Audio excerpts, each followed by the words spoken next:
You're listening to Out of the Box, a place for marketers to get inspired, get going, and break out of the box.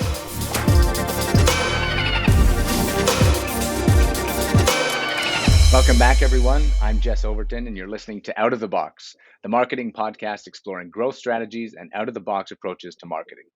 Today, I'm joined by Maor Sadra, a veteran in the mobile advertising industry and founder of Incrementality measurement company Incremental. Maor, thank you for joining us.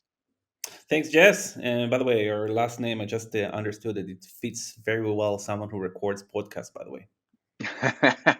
Well, I'm glad. I'll tell my parents that you approved. Maor, I think you've got a really interesting history. You've got more than 20 years in the growth marketing industry. You've served in various roles in some really interesting companies. Well, before we start to talk really about incrementality, can you give us a little bit of a snapshot of your career, why you decided to establish Incremental, just a thumbnail overview of your history? Yeah, sure. So indeed, 20 years actually fly by because, time flies in this industry. It's probably never thought I would last so long, but I actually do really like it. If you catch me offline in whatever event, I'm always happy to talk about the industry. So yeah, I basically got into the industry when I was like 21, straight out of Israeli army because I'm Israeli as well. And yeah, I spent about 10 years in desktop advertising, doing a little bit of everything. So always international media, always fairly technological companies, but I grew from the bottom, I would say. And then 10 years later, an ex-colleague of mine called Paul Bowen, which is now fairly well known as well, told me, hey, switch to mobile now. And I was like, nah, next year's the year of mobile. And I'm so glad I actually listened to him. I joined Interactive, who later got sold to Fiverr, and I got sold to Digital Turbine. And yeah, this is where I kind of like got my foot into the mobile space. From this, I basically moved to Berlin. I joined Uplift, it's a mobile performance marketing company. And I would say this is where I really started kind of understanding, WTF about attribution. So, like in my past, during my desktop years, I did spend some time on ad serving and attribution and tracking. And yeah, I would say I started developing quite a lot of opinions and thoughts and discussing this quite regularly with the attribution companies. I was lucky enough that I was fairly buddies with, Oren and Charles and Christian, so I could really speak with these people directly. And again, it's not as if I challenge attribution. Attribution, when it comes to last touch, real time, is fantastic, especially to anyone who's spending a lot of money and they really, really do need something real time, but it doesn't really tell you the entire picture. Now, at some point after I sold Uplift, I decided, okay, now it's time for me to actually build something of my own. And originally, idea was, let's build better attribution. So I started talking with my co-founder Moti Tal, who was working with me also at Interactive, and we understood fairly quickly multi-touch will not really give us what we're looking for, because essentially what we looked for is how can we really measure value. Okay, if attribution measures traffic and does attribution based on traffic, how could we actually measure the value an advertiser is getting from their advertising? And this is how kind of like the story of Incremental went. Started the company during Corona times. We are basically Zoom entrepreneurs, which in Hebrew sounds much funnier. It's Yazam Bezoom. Yeah, and that's kind of the little bit, the long story very short. That is a great story. So I think it's an amazing accomplishment to launch a company like this one, especially in Corona times. Can you just tell me, does being an entrepreneur by Zoom mean that you've never met your co-founder in person, or you've met them since you launched? So we know each other for about 10 years. He actually used to live in Berlin as well. His family moved to Israel last summer, so that's summer 2019, basically.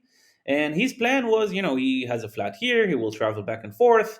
He did travel and got stuck and basically decided, you know what, I'm just going to be back in Israel. So I haven't seen him since February of last year. Our team is fairly distributed as well. Most of the people are in Israel, one person in Hamburg. I'm here. There is some disadvantages, but there's also a lot of advantages. I can tell you that, like, when we were fundraising last year, to be able to do 7 8 meetings a day is like impossible when you need to do face to face. And if I look at my investors who are from Israel, Hong Kong, Germany, US, South America, it's not really something that we could have done if we had to travel. That's amazing. That's a really cool story. So I guess you talked a little bit about what you guys are looking for. You're looking to measure value, looking to measure incremental value. Tell us a little bit about how you do that and who your customers are. Yeah, cool. So basically, old school incrementality testing usually would tell advertisers, "Hey, stop advertising for a week, and we're going to tell you if your advertising actually created value or not." And if you look at some of the, uber uber famous cases of fraud in the industry, for example, the Uber case, Uber paused advertising and then saw that their numbers are not going down, and hence their advertising was basically cannibalizing their organic customers. But you have a lot of other stories like this. Recently, it was like Airbnb, which found that $650 million of their marketing spend was literally completely redundant. Now, Wow. what we're doing, so like our approach is, we don't want the advertiser to stop advertising. We think it's unrealistic to ask an advertiser to stop advertising. Plus, there's all this like potential bias when you do a blackout test, and suddenly there's a global event or an external event or a competitor, and it affects your test, and you don't really know why actually things happen. So yeah, we found an approach called causal inference. It's basically an algorithmic approach that allows us to understand what should happen if a customer wouldn't actually do a certain change, and versus what did happen. This allows us to do continuous measurement. So we're basically able to continuously show the marketer this channel, this campaign, this activity created value, actually didn't create value, taking value from somewhere else, and so on. Everything we do is basically based on customer feedbacks. We've been working with 10 companies right now. Basically, it's some of them are gaming, some of them are non-gaming, some of them are mobile only, some of them are cross-platform. Smallest one spends a marketing budget of about $5 million a year, and the biggest one spends $500 million on marketing per year. And it works for customers who use 2 or 3 channels, and we have a customer who has 3,600 channels they work with. That's a fairly big customer. So That yeah, I is a would say, fairly big load. yeah, I would say basically any customer who spends significant amount in marketing, I would say, in a couple of channels and above. When we started the company, we always knew Apple might take a step towards deprecating IDFA, or whatever you want to call what they did. We weren't counting on it, and when they did announce it, we were like in the midst of like incorporating and fundraising. It was fairly good for us, I would say, because our solution is, I would say, resistant to this move. Incrementality can't be measured on a single user level, so it was kind of like, okay. That was good timing for you guys, and for those of you listening to this episode, perhaps long after the fact, the iOS ATT just really went into effect very recently, and I'm sure we'll start to see the ripple of that in the not too distant future. But Maor, I think incrementality has really been growing in popularity in the last couple of years, even before Apple announced their new privacy regulations or standards. Why do you think that is? Why has incrementality all of a sudden become such a hot button item in the last couple of years? Yeah, well, I think fraud probably was one of the driving forces. If and again, nothing against the attribution companies, but in a way where when attribution gives credit based on traffic, it kind of loses the context, and essentially, you're incentivizing certain bad players to get attributed, to get the credit. Now we've seen so many cases where advertisers basically ran with a media provider. Everything looked good on an R or on a ROAS standpoint, but when the advertiser, I don't know, paused the campaign naturally, just budget ran out or whatever, advertisers started noticing that even though they have like top-notch attribution solutions, they're still getting hit with fraud all the time. Now, I would say most CMOs, if you're a CMO, usually you're not in your 20s, you have a bit more experience, maybe from other mediums like, desktop or offline even. Incrementality testing is what you know. Now, incrementality isn't new. It's something that's been going on for probably since the dawn of advertising. Coca-Cola will run a campaign for 2 weeks, stop it, check their sales results, and see, oh, did we get incremental sales from this advertising campaigns? Now, in digital marketing, many of the advertisers are pretty much always on. The approach was basically what customers looked for. How can we do this without needing to stop marketing?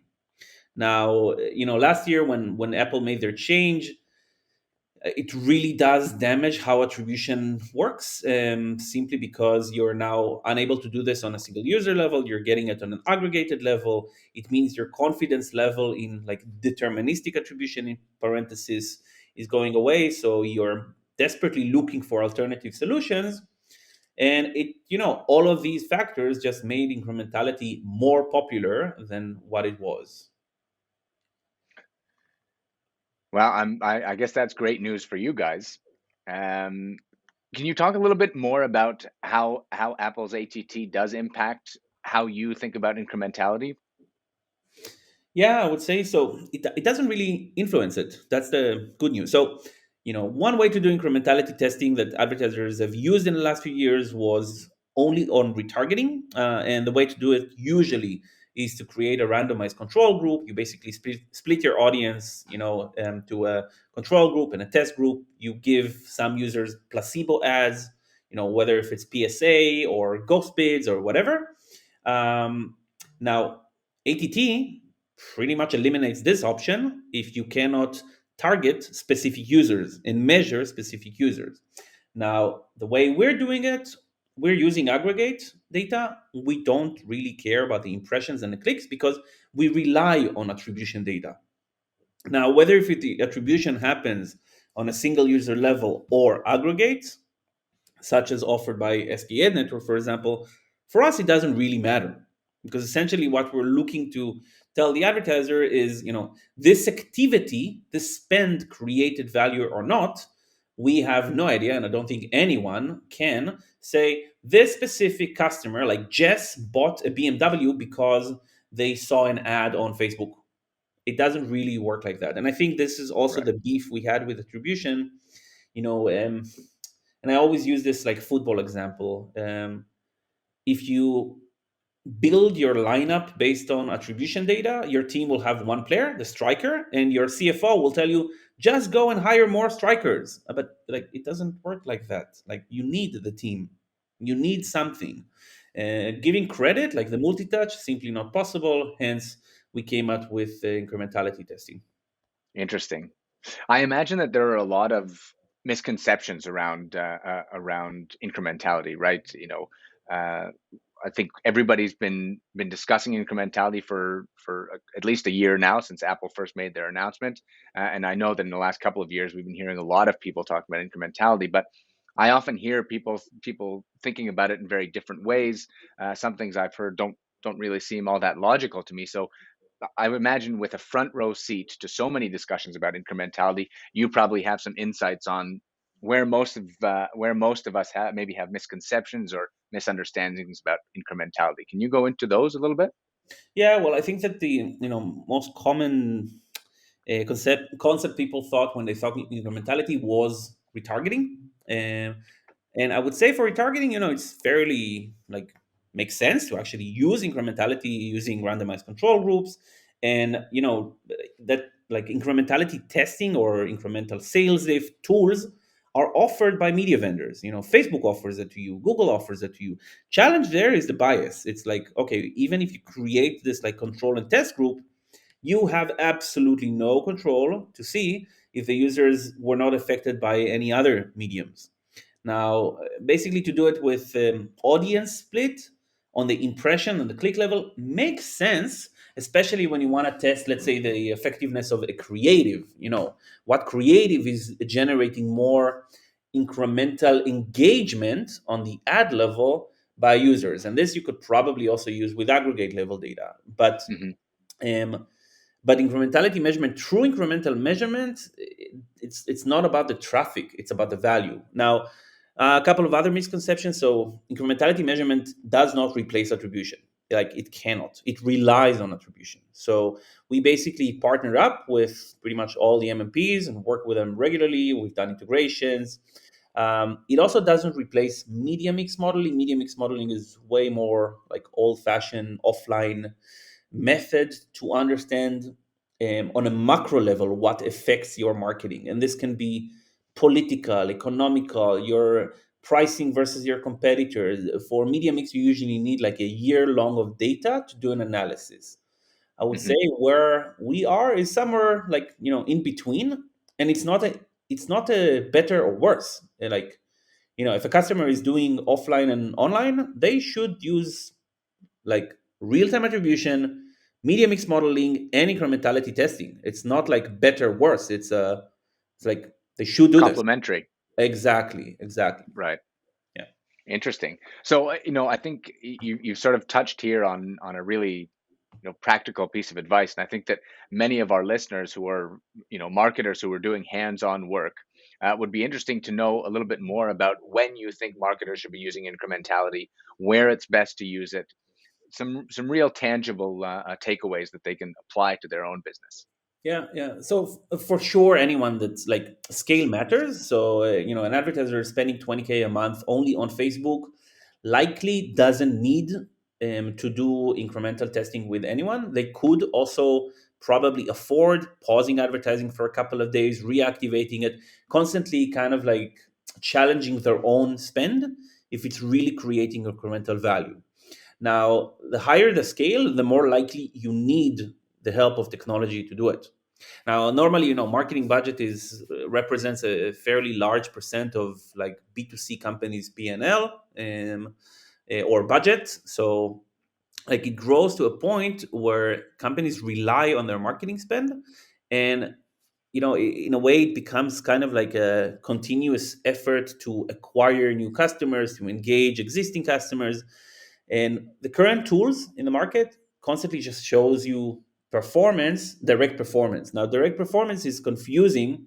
Take a ROAS, a return on advertising spend. You could have a campaign where your return on advertising spend is positive, but if you would pause this campaign, if your results do not decrease, then in reality, while your ROAS was positive, your ROI was negative. I know it sounds confusing, but I think you can probably understand this. Now, again, I would say, like, companies should be doing it regularly, and this is also what we see. We see that any advertisers or developers who are advertising at scale, they're already looking at how to do this.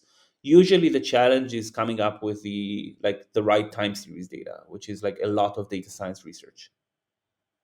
Got it. Yeah. So I think I think you gave a perfect example earlier of Uber or Airbnb, right? For those not exactly sure how that math works out with return on ad spend versus ROI, I'd highly recommend you check out the Incremental website.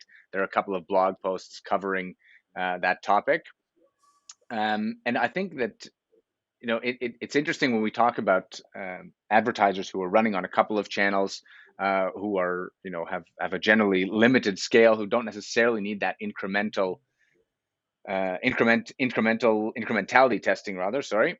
I think also about partners who are starting to venture into new spaces and how they should be looking at doing incrementality testing. So if you look at channels like podcasting, for example, or influencer marketing, marketing on TikTok, when breaking into a new channel, how do you see incrementality testing working for partners or for app developers? Yeah. So, we don't even need just to think of other mediums. Like, let's take two examples, and let's maybe not use iron source, but let's use, like, I don't know, Facebook versus Unity. Okay. Now, if an advertiser is now only advertising with Facebook, and then tomorrow starts advertising with Unity as well, on their attribution reports, they will see X conversions from Facebook, Y conversions from Unity, as if the users are completely separated. But the reality is, we know that the same users are likely overlapping both channels. Now, add Google to the mix. pretty much I think what like everybody is using Google. I don't know what their market share right now globally, but let's assume like out of 100 people 95 will be using Google. The same 95 are also using Facebook and are also being served ads by Unity and are likely also being served ads by Iron Source because you guys are pretty big. Now the reality is the overlap exists.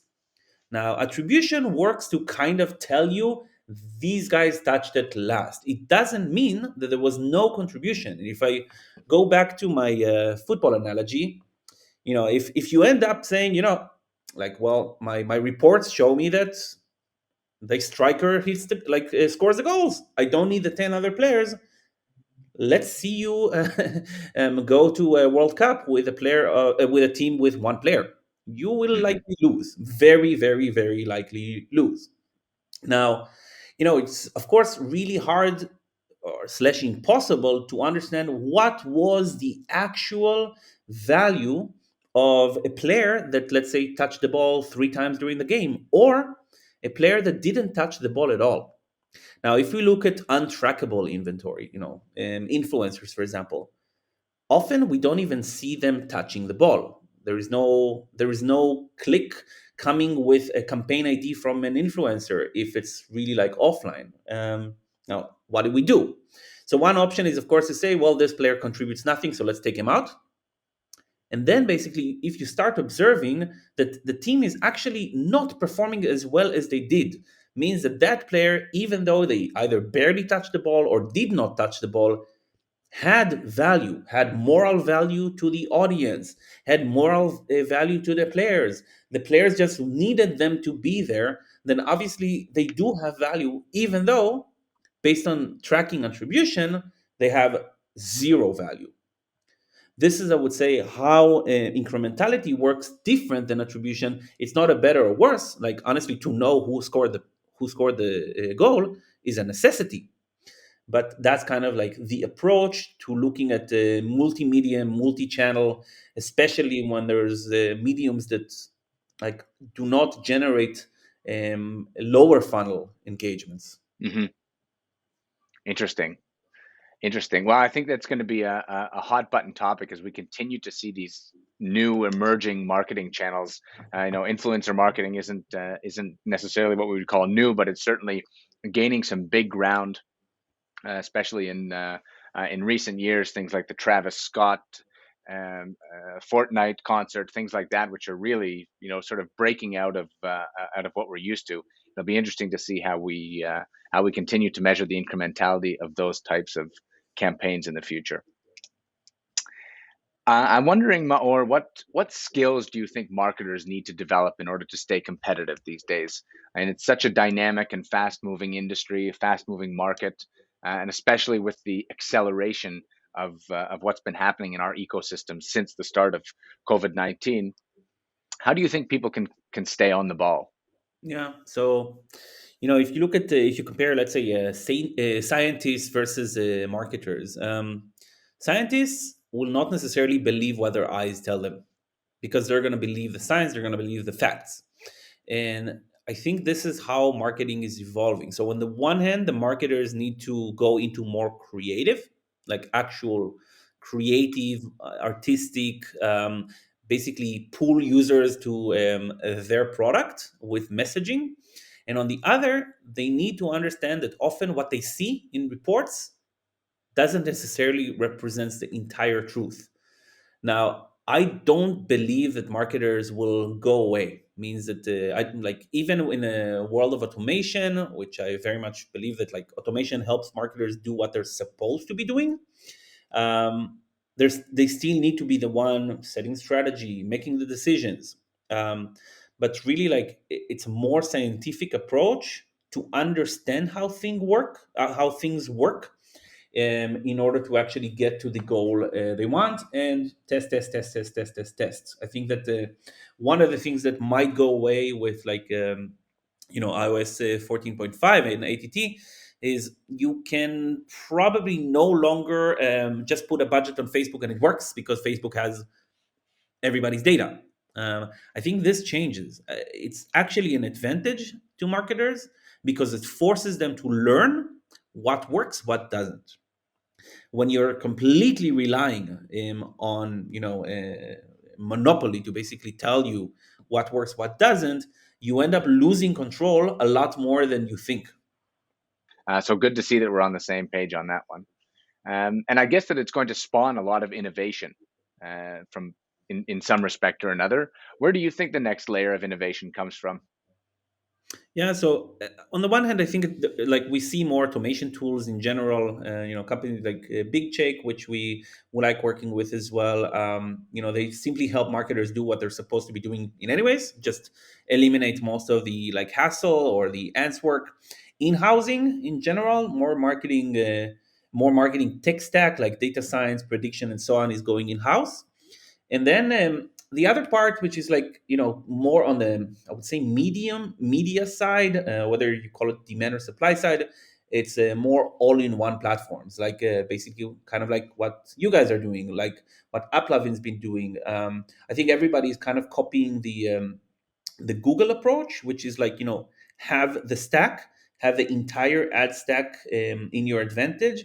It lowers costs significantly, and it basically allows marketers to get better performance and more trustworthy platform they're working with.